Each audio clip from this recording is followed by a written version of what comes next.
Assalamualaikum warahmatullahi wabarakatuh. Nama saya Muhammad Ilham Muzadi, nomor induk mahasiswa 2018 011615, mahasiswa Fakultas Tarbiyah Prodi PAI semester 6. Baik, di sini kita bertemu lagi dalam mata kuliah perbandingan pendidikan. Nah, dalam mata kuliah ini kita akan membahas tentang pendidikan komparatif sebagai studi pendidikan antar bangsa.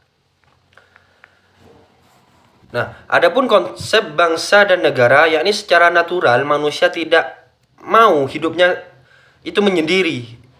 Nah, akan tetapi selalu ingin hidup bersama manusia lain atau secara berkelompok. Nah, naluri hidup ini secara berkelompok pada diri manusia ini telah berlangsung sejak ratusan juta tahun silam, sejak manusia diciptakan di bumi.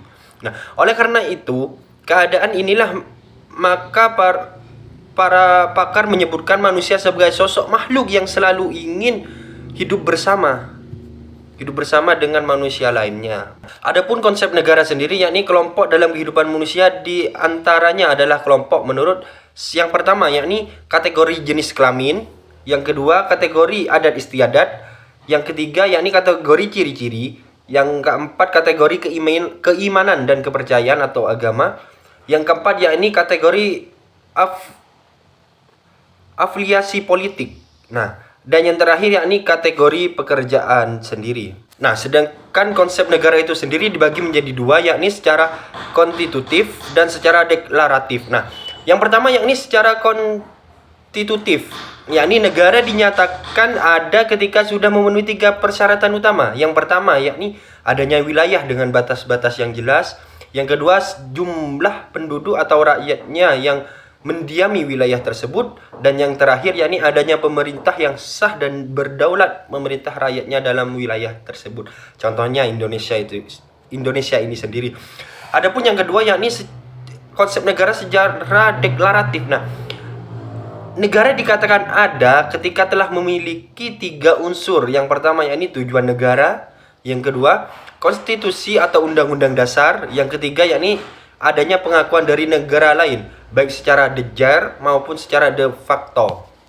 Adapun konsep kebudayaan, nah, yakni ciri-ciri kebudayaan tersebut secara umum kebudayaan memiliki ciri-ciri. Yang pertama berdasarkan simbol, yang kedua menjadi milik bersama, yang ketiga yakni selalu dipelajari, dan yang ketiga yakni selalu digunakan secara fleksibel, secara adaptif. Nah, adapun pendidikan komparatif ini dalam studi antar bangsa, yakni sebagai sebuah disiplin, sebagai disiplin ilmu yang mempelajari aneka sistem pendidikan yang dipengaruhi oleh berbagai latar belakang. Nah, baik yang terselenggara dalam satu negara maupun antar bangsa yang berbeda.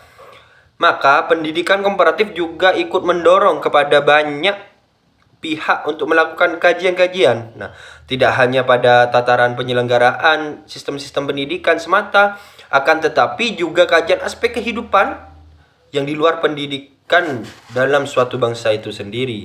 Nah, adapun bangsa di kawasan dunia ini dapat dibedakan menjadi 5 jenis yang terentang mulai dari yang maju sampai ke yang bangkrut. Yang pertama yakni kelompok bangsa-bangsa maju dan makmur. Yang kedua, kelompok bangsa sedang berkembang. Dan yang ketiga yakni kelompok bangsa miskin atau terbelakang. Yang keempat yakni kelompok bangsa paling miskin. Dan yang terakhir yakni kelompok bangsa yang bangkrut. Nah, adapun negara kategori berkembang menurut Don Amdes dan Bayok, yang pertama yakni tingkat kelahiran dan kematian yang tinggi. Yang kedua, kondisi sanitasi lingkungan dan pemeliharaan kesehatan yang buruk. Nah, yang ketiga yakni kondisi perumahan yang buruk. Dan yang keempat yakni banyak penduduk bekerja di sektor pertanian. Yang kelima yakni pendapatan per kapita rendah. Dan yang keenam yakni rendahnya konsumsi makan dan lain sebagainya. Nah, mungkin cuma ini yang dapat saya sampaikan. Kurang lebihnya mohon maaf. Wassalamualaikum warahmatullahi wabarakatuh.